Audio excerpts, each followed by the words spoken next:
Oslo has always been a city of contrasts. It is a place where modern architecture meets green parks, and where a quiet, peaceful life is valued above all else. For many people, both in Norway and around the world, Oslo represents safety and community.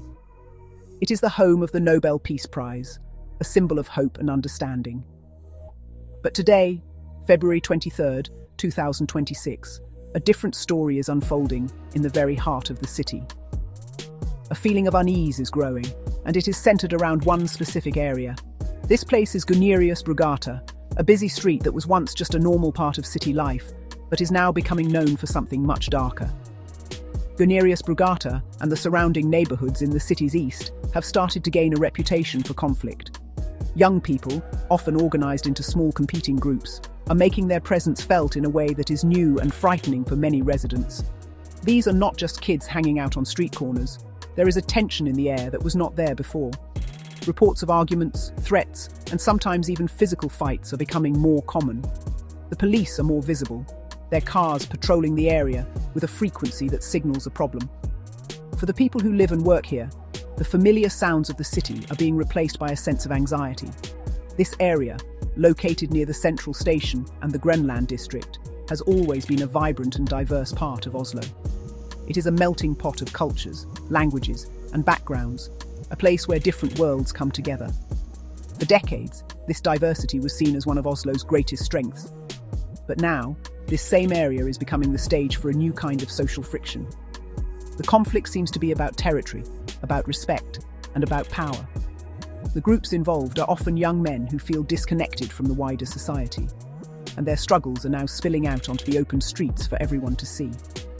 What is happening in Guneriusbrugata is forcing Oslo to look at itself in the mirror. Is this the city we want to be?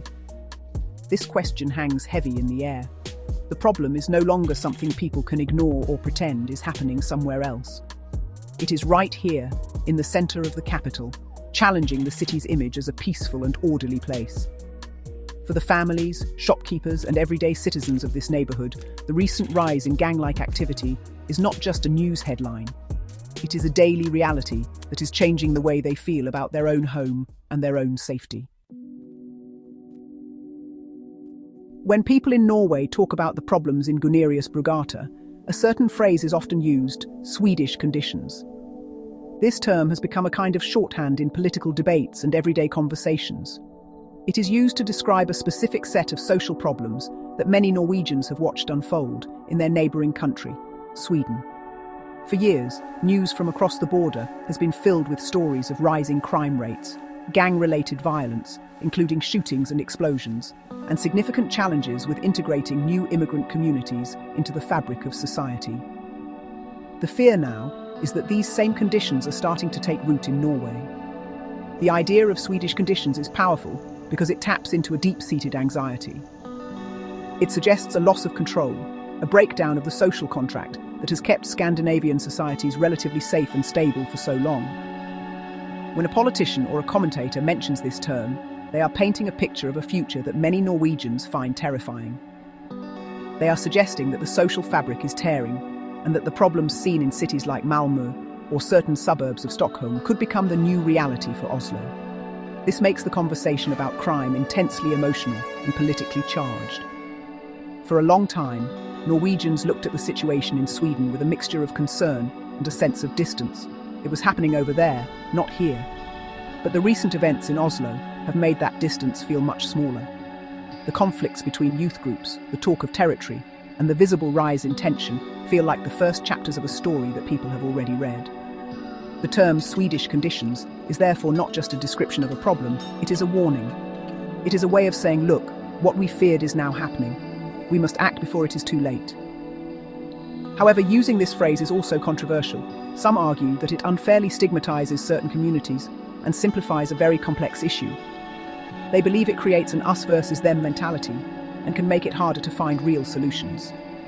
Critics say that by blaming the problems on an imported phenomenon, it stops Norwegians from looking at the unique local reasons why some young people in Oslo might be turning to crime. Despite these criticisms, the term continues to dominate the discussion, shaping how the public and politicians understand the challenges facing their city. For the people who live near Guneriusbrugata, the change has been gradual but undeniable. The atmosphere on the streets feels different now. There is a watchfulness, a new caution in the way people move through the area, especially after dark. Residents speak of groups of young men gathering in larger numbers than before, their body language often confrontational and intimidating. They occupy public spaces like parks, squares, and the entrances to shopping centres, making other people feel unwelcome or unsafe. These are not just friendly gatherings. There is an edge to them, a sense of ownership over the territory that feels aggressive. The conflicts are often sudden and unpredictable. A simple argument over a perceived slight can quickly escalate into a shouting match or worse. While large-scale violence is not yet a daily event, the threat of it is always there. Shop owners have reported an increase in shoplifting and aggressive behaviour, making it difficult to run their businesses. They worry about the safety of their employees and their customers. Some have even considered moving away, abandoning the neighbourhood they have worked in for years because the stress has become too much. This creates a cycle where businesses leave, making the area feel more deserted and less safe. Parents in the area share a growing concern for their children. They worry about them walking home from school or playing outside. They give them stricter curfews and tell them to avoid certain streets or parks. This constant state of alert is exhausting for families who just want to live a normal, peaceful life. The innocence of childhood is being eroded by the need to be constantly aware of potential danger. The feeling is that the public spaces that belong to everyone are slowly being taken over by a small minority who do not respect the rules of the community. The police are doing what they can, but their presence can sometimes make the situation feel even more tense. When officers arrive to break up a group or respond to a call, it can feel like a scene from a movie, not real life in Oslo. For many residents, seeing heavily equipped police on their local streets is a shocking sight. It confirms their fears that the situation is serious and getting worse. The trust between the community and the authorities is being tested, as people wonder if the police can truly protect them and restore the sense of peace that has been lost. While the current situation feels new and alarming, Oslo is not a city without a history of organised crime and group violence. Looking back can help us understand the present. One of the most famous examples of an organised group operating in the city is the Oslo Gang from World War II. Of course, their cause was completely different. They were heroes, not criminals. Led by figures like the legendary Gunnar Sundsteby, this group of young Norwegian resistance fighters engaged in sabotage and assassinations against the German occupiers. They were disciplined, organised, and extremely effective, operating in the shadows of the very same city streets we walk today. The story of the Oslo Gang, recently brought back to public attention by the 2026 Netflix film Number 24, reminds us that organised groups have long been a part of the city's complex history. Their violence was directed towards a foreign enemy for a noble cause, but their story shows that Oslo has been a stage for clandestine operations and street-level conflict before. This historical context provides a stark contrast to today's problems. The World War II resistance fought for the freedom and safety of their community, whereas the modern gangs seem to be fighting against the community for their own selfish interests. In the decades after the war, Oslo saw different kinds of criminal organizations emerge. During the 1980s and 1990s, the city contended with biker gangs, like the Hells Angels and the Bandidos, who were involved in the Great Nordic Biker War. This was a period of intense and often public violence, including bombings and shootings, as these groups fought for control over illegal markets like drugs and prostitution. This era showed that when organized groups decide to use violence to settle their disputes, the consequences for public safety can be devastating. The memory of this period still lingers for many older residents of Oslo. Comparing these past events to the situation in Guneriusbrugata today reveals important differences and similarities. The current youth groups are less formally structured than the old biker gangs, and their motivations seem more rooted in social exclusion, identity, and a search for status. However, the common thread is the claim over territory and the use of intimidation and violence to assert dominance. History teaches us that when such groups are allowed to grow and establish control, the problem becomes much harder to solve. The echoes of the past serve as a warning for the present. At the same time as Oslo is grappling with street-level crime, the entire nation of Norway has been captivated by a scandal reaching the highest levels of society. This has created a sense of a broader crisis, where the rules seem to be breaking down for both the powerful and the powerless. In early February 2026, the country watched as Marius Hoiby, the 29-year-old son of Crown Princess Mette Marie, went on trial. The charges against him are extremely serious, including accusations of rape, domestic violence, and assault. While he has denied the most severe charges, the case has sent shockwaves through the country. This high-profile trial has forced a national conversation about crime, justice, and privilege. Many people are watching closely to see if the justice system will treat a member of the royal circle the same way it would treat an ordinary citizen. The case contributes to a feeling that something is, well, deeply wrong in society. When allegations of such brutal crimes are linked to the royal family, an institution that is supposed to represent the nation's values and stability, it erodes public trust. People start to wonder if the elite live by a different set of rules, which in turn can weaken respect for the law in general. The scandal has had a measurable impact. Recent polls from February 2026 show that public support for the Norwegian monarchy has fallen dramatically, dropping to just 61% from 72% only a year ago. This decline is directly linked to controversies surrounding the royal family, including the Crown Princess's past associations with figures like Jeffrey Epstein and now the criminal trial of her son. The monarchy has always been a unifying symbol for Norway, but these events have made it a source of division and disappointment for a growing number of people. This loss of faith in a core institution is a serious problem. This elite scandal, happening at the same time as the gang problems in Oslo, creates a dangerous narrative. It can feed a sense of cynicism and hopelessness, especially among young people who already feel disconnected. They might see a system that seems to protect the powerful while failing to provide safety and opportunity for them. This perceived hypocrisy can make it harder for authorities to argue for law and order on the streets.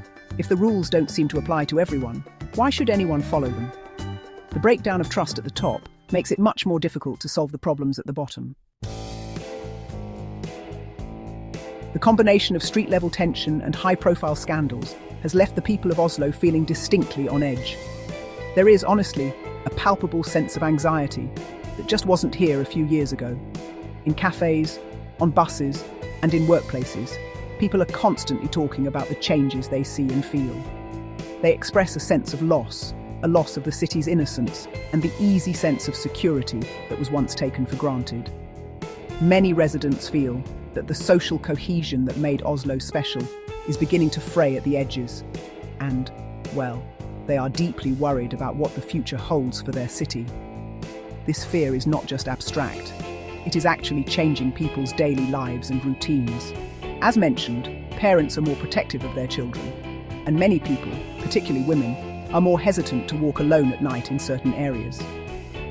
There's a new mental map being drawn in people's minds, with safe zones and unsafe zones. This division of the city is a psychological barrier that damages the sense of a single, unified community. The feeling that you have to be constantly vigilant in your own hometown is a heavy burden to carry, and it is really taking a toll on the city's collective spirit. Alongside fear, there is also a growing sense of frustration and anger. Many citizens feel that the politicians and authorities are not doing enough, or that they are not taking the problem seriously. They hear debates and discussions, but honestly, they don't see concrete results on their streets. This leads to a loss of faith in the institutions that are supposed to protect them. The recent vote in the Norwegian parliament to maintain the monarchy, despite falling public support and scandal, only deepened this feeling for some.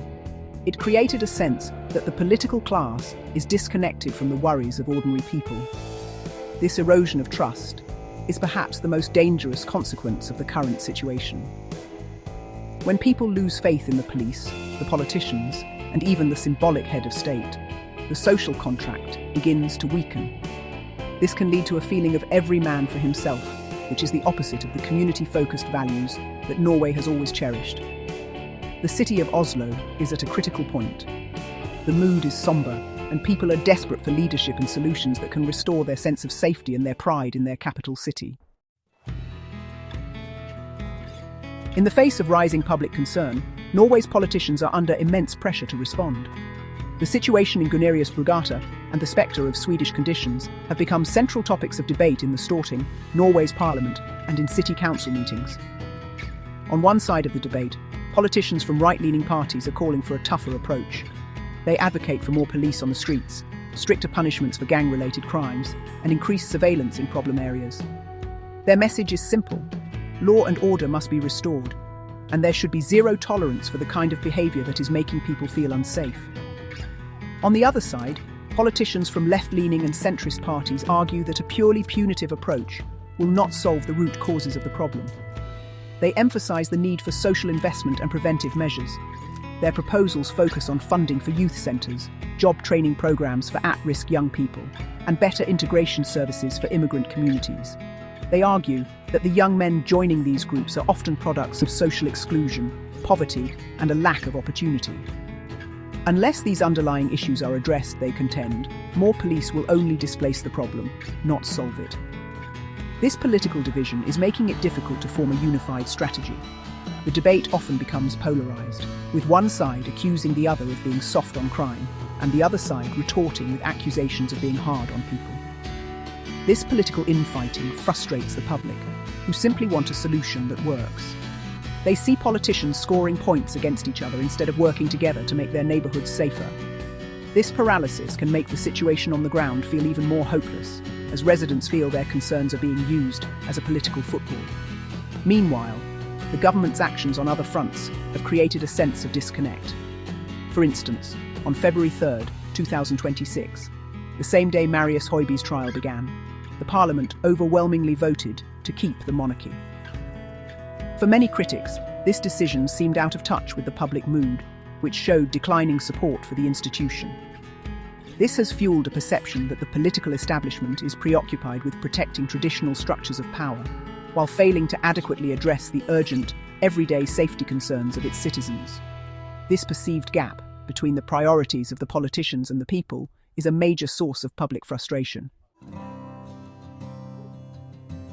If Oslo is to pull back from the brink and reclaim its identity as a peaceful city, a multifaceted approach is urgently needed.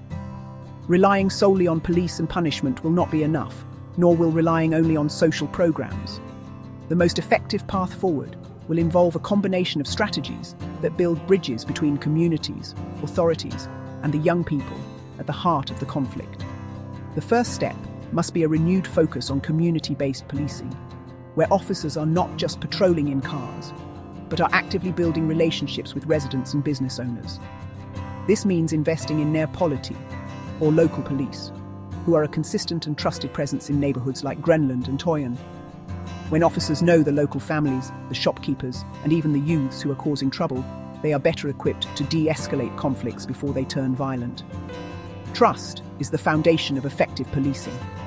This must be paired with dedicated social outreach workers, or utekontakter, who can connect with at-risk young people on their own terms. These workers can offer mentorship, guidance, and a pathway to positive alternatives like education, sports, or employment, showing them that a different future is possible. Furthermore, the city must invest heavily in positive opportunities for its youth. This means well-funded community centres that are open late, offering safe spaces for socialising, homework help, and creative activities. It means creating meaningful job training programmes and apprenticeships that lead to real employment, giving young people a sense of purpose and a stake in society. When a young person has a job to go to and a future to look forward to, the appeal of gang life diminishes significantly. We must fight the feeling of hopelessness with tangible opportunities for success and belonging. Finally, the entire community has a role to play. Schools need to be supported to identify and help children who are struggling. Local businesses can offer internships or part-time jobs. Religious and cultural organisations can create inclusive programmes that bring people from different backgrounds together. The solution does not lie with one single group. It lies in weaving the social fabric back together, thread by thread. It requires a collective commitment from politicians, police, and citizens to work together to build a city where everyone feels safe, valued, and has a reason to believe in a peaceful future. The challenges facing Oslo today are serious, but they are not insurmountable. The city stands at a crossroads, and the path it chooses now will define its future for decades to come. The goal must be to move beyond the fear and division and towards a renewed sense of shared community. This requires a vision that is both hopeful and practical, one that acknowledges the problems without surrendering to them. This vision starts with a simple but powerful idea that every single person living in Oslo has a right to feel safe and a responsibility to contribute to the safety of others. To achieve this, the city's leaders must champion a unified strategy that is both tough and smart. It must be tough on crime, making it clear that violence and intimidation will not be tolerated on our streets. But it must also be smart about the causes of crime, investing resources with courage and conviction into the social infrastructure that prevents young people from falling into despair and delinquency in the first place. This is not a contradiction. It is a comprehensive approach. We must repair the broken windows of our society, while also repairing the broken opportunities that lead to crime. The future of Oslo also depends on rebuilding trust. Trust between the police and the communities they serve, trust between the public and the politicians they elect, and trust among neighbours, regardless of their background or where they come from. This can be fostered through transparency, accountability, and a genuine commitment to dialogue. When institutions like the monarchy are rocked by scandal, it is a moment to reaffirm our commitment to the principle that justice must be equal for all. Restoring faith in our systems is fundamental to restoring peace in our city. Ultimately, the vision for a safer Oslo is a vision of a more connected Oslo. It is a city where a young person in Gunerius-Brugata feels they have the same opportunities as a young person in Frogner. It is a city where diversity is not a source of friction, but a source of strength and resilience. The road ahead will be long and will require patience, investment, and the collective will of all its citizens. But the Oslo that has been a global symbol of peace is worth fighting for. By working together, we can ensure that the recent troubles are just a chapter in our history, not our destiny.